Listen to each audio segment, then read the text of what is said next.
If you have ever sold a project, worked on a project, or approved a project, this conversation is for you because most projects don't fail suddenly, they fail quietly right after handover. At the start, everything looks fine. Proposals are approved, dashboards are green, meeting sounds positive, and then slowly timeline slips, scope changes, and pressure start. This keeps happening across industries. Joining me today is Arumugam K, as a brand ambassador of European Business Artificial Intelligence Leadership and industry vice president and head for digital transformation services with emphasis as an HPE company. In simple words, once a project is sold, he takes charge and makes sure it gets delivered. So when he talks about project failure, he speaks from the real responsibility, not theory. Yeah, thanks a lot, Mr. Farooq and Podcast 101 for giving me this opportunity and platform to showcase or share my knowledge and experience to this world with respect to the global delivery organizations in terms of any business domains or any technology platforms. Here we are going to have exclusively for the AI, cloud, DNA, and digital transformation services. Thank you. Thanks a lot. Arumugam, we have structured the episode into 10 short segments with 10 key questions. Segment 1, reality check. In pre-sales and post-sales review meeting, project often look green. Why does the reality on the ground feel very different once the delivery start? Yeah, the pre-sales and post-sales, the situation was completely different. Why? Because the pre-sales forces, when they face the customers or projects, all those things, it's a kind of a theoretical environment. Okay, they may not have the proper background of the complications, project implementation, all those things. So that's where it was green for the pre-sales as well as post-sales. Once it comes to the delivery organization for the executions, then only which will come to know the reality about the estimation, about the project plans and ownerships, accountability, all those things. Segment 2, early warning signs. At what stage do you usually realize a project might fail after handover? Yes, after handing over the project to the organization, roughly 4 weeks to 6 weeks timeline will come to know the reality, because earlier stage, even the pre-sales forces as well as the delivery organization might not aware of the consequences or dependencies from the customer sides or project sides. So that's what minimum of 4 to 6 weeks timeline only will come to know the reality, where are all the gaps available or what are all the consequences anticipated, all those things. Segment 3, the effort myth. Many people believe project fail because teams don't work hard. From your experience, is effort really the problem? Yes, every projects or every individuals or resources definitely want to work for the organization or work for the project only. The myth is a kind of a bad opinion developed across the globe, like saying that the resource is not good or resource is not putting the proper effort, all those things. Every resource will put effort for that. Only thing is there is a transition time between the project awarding time and project execution starting time. So there is a gap. In that gap only, there is a proper ownerships, or who is the project manager, or who is the project lead, or who is the architect for the project. Those kind of chaotic situation will be there, due to which the problem for the executions, the timeline might be affected, not because of the resources or not because of the estimations, due to vague situations like where they don't understand the exact movements between the offshore or onshore or real shore or hybrid model, those kind of things. Segment 4, root cause. If teams are working hard, then what really caused project to struggle after handover? Arumugam. Yeah, the root cause of the problems after handing over the project to the organization, once they started working on it, sometimes during the due diligence period or during the BRD, business requirement document studies, or preparing the project plans, specifications, all those things, everything would be all right. But all of a sudden, there could be some changes from the customer side, or customer stakeholders would be sitting in different corners of the world. One customer would be in Europe, one customer would be Canada or something like that. There could be communication gap in terms of information sharing. Communication in the sense, information sharing the data, all those things. Those kind of challenges would be the root cause of the issues. So it could be unclear requirements and optimistic promises and unclear ownership. you mean to Yes, say. exactly. Sometimes the sales forces used to give some credentials commitment or promises due to which the delivery organization would be facing such type of problems, but that would be overcome. It is not a big deal. Segment 5, sales to delivery gap. Where does the handover from the sales to delivery usually go wrong? Arumugam.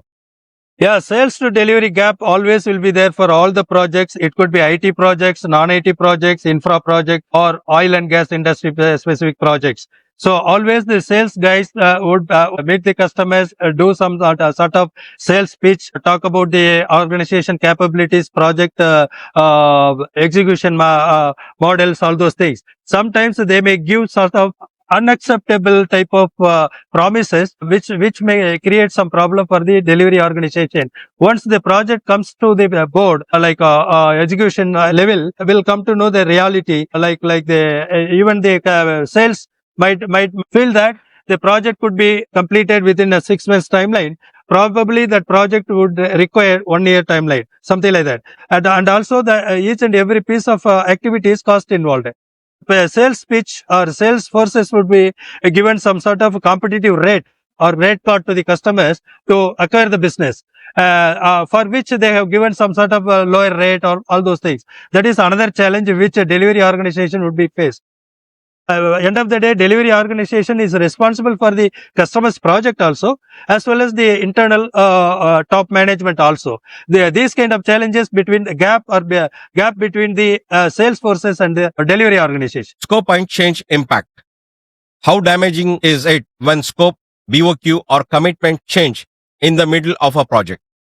Definitely, scope changes will be a danger zone for the any project execution. So, for almost a majority of the companies facing these kind of challenges, particularly in IT projects, initially the customer would say A, B, C, D, Z.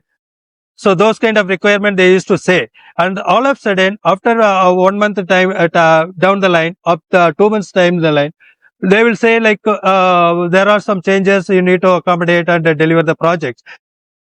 The delivery organization ready to accept the ready to accept the changes, but at the same time, which would be involved cost also. So that way, a win-win situation for the delivery organization between the customer as well as the our top management and organization. End of the day, profit margin also equally important for the organization, right? So that way, the scope changes would be a danger zone for the any projects, but still we will overcome. That is not a big deal. Only thing is we need to work around for the formula along with the customer stakeholders, sales forces, and the internal stakeholders like quality assurance team, project management organization, and the internal supporting functions like HR functions, the talent acquisition team, all those things. So by having all those structure in place, we will be able to deliver the project with a reasonable profit margin. Great. Segment 7, SLAs and RFP reality. SLA and RFPs are meant to protect delivery.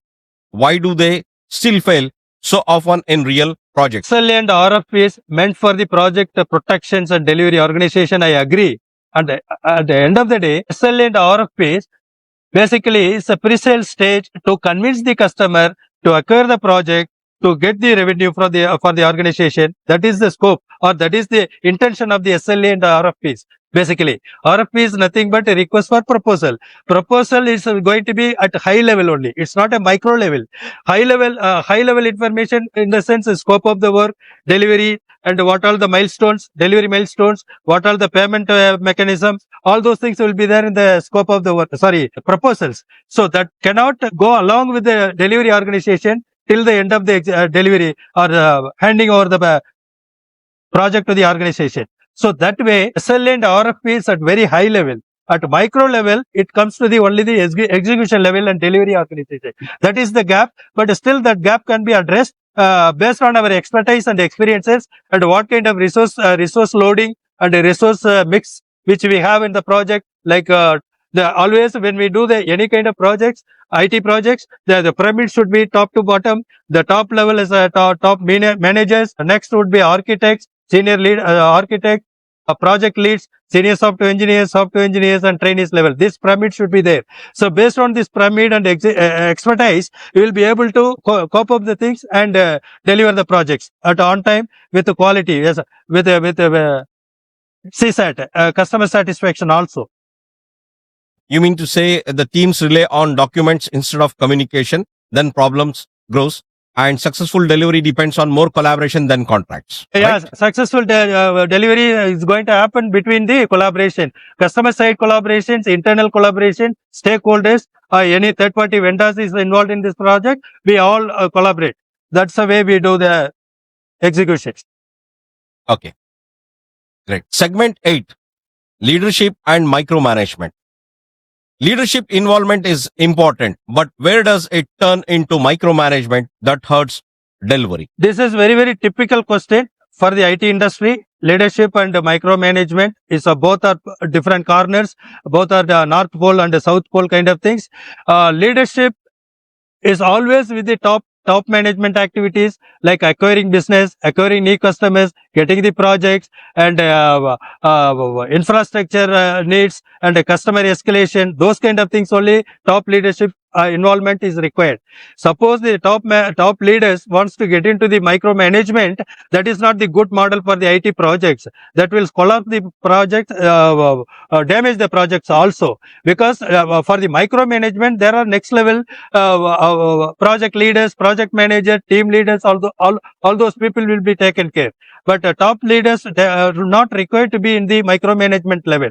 Suppose if they want to get into the detailed way of the project, assume that the project or the customer is a more prestigious customer, annuity business, long-term business kind of customers, top management, the CEO, CIO, CTO wants to get into it, for which the easy mechanism would be like setting up the steering committee between the customer organization, delivery organization, support functions like HR functions, talent acquisitions, quality assurance, as well as the project management organization. All put together, we can make it as a steering committee. From there, the top manager leadership can watch it or supervise the projects on a daily basis or weekly basis, monthly basis. Always, we will also produce the scorecard, status of the projects like a green project or orange projects or red projects, all those things. When you take 10 projects, obviously 3 projects would be green. Another 3 projects might be like amber or yellow. Another 4 project would be red. This is a common scenario every organization. If anybody says all the projects are running green mode, that is wrong. That is fooling around the people, something like that. So obviously we are here to support the customers to deliver the projects. Okay. So it becomes micromanagement when leaders control every small task, you mean to say, every small activity. Yes. If they try to control those small activities, that will not be a good idea for the execution. And they may lose the time and effort to focus on the other activities, like business development kind of activities. That's way. Okay. So if I take it, good leaders focus on outcomes, not daily activities and the small tasks. Good leaders, senior leaders always look for the outcomes, not for the day-to-day activities. Great, Arumugh. Segment 9, AI and digital truth. Here's the question. You work closely with AI and digital transformation. Can AI really fix broken project delivery? Yeah, AI and digital transformation is the mandate nowadays. Without AI or digital transformation, none of the business can withstand. I agree. At the same time, AI can do optimization like cost optimization or speed up the process, delivery. Those kind of things will be taken care by the AI, no doubt about it. But AI cannot recreate the existing history or something like that, because AI will work on the history data, historical information only. right? So AI will help you to optimize your repetitive process or automations, those kind of things. AI will help you. That too into predominantly on the healthcare domain, fintech domain, AI would play a vital role. That's all I would say. So in this context, I can say it cannot fix poor planning or weak governance. Yeah, it cannot fix the for planning and governance. It can support your existing system to optimize more, automate more, and also speed up cost cutting and improvise your existing operations. Those kind of things, AI can help you out. Outcome is technology supports delivery. It doesn't replace the leadership. That's right. That's right. You are right. Great. Segment 10, final takeaway. If there is a one truth about project delivery, everyone should understand, what would it be? Arumugam. So one truth for the any project in IT industry, you always try to be truthful to the customers, to the project, to the management, all that. Don't try to hide anything. It will be a problem for you as an individual, for the organization, for the customers also. Be truthful to the data or information or dependencies. Suppose there is a dependency from customer side, offshore on-site model or hybrid model. There is a dependency in Europe. You can upfront, you tell them and make them to understand your problem. Definitely they will help you out and you will be all right and you will escape from the risk also. So you always be like that. That is what my takeaway, my single line or one word for the delivery organizations. Success. So success is the clear expectations, honest reporting, and timely decisions. Yes, exactly. Timely decision also is important. Clear communications and truthful to the company or organization or projects. All those things will be equally important for the successful delivery or delivery executions. The last question, Arumugam. If the leadership teams in India or GCC ask you to join their delivery organization, would you be open to taking on that challenge and relocating if needed? Yeah, definitely. No problem at all. Why? Because already I had been to Europe, I had been to North America, USA, Canada, and even APAC countries also. So I have a versatile, balanced experiences, geographical phase, the experiences I have. In that way, if I get a chance, a challenging opportunity with Middle East, like UAE or Saudi Arabia kind of countries or Qatar kind of countries, no issues. I will be able to relocate and successfully I will be able to support the customers for the delivery organization. Whatever projects comes in, it could be oil and gas or it could be infra, anything is okay. Projects don't fail because people don't care. They fail when promises, planning, and decisions stop working together. Thank you, Arumugam, for sharing real delivery experience. Yeah, once again, thanks a lot for. Thank you. I'm Farooq Khan. This is Podcast 101.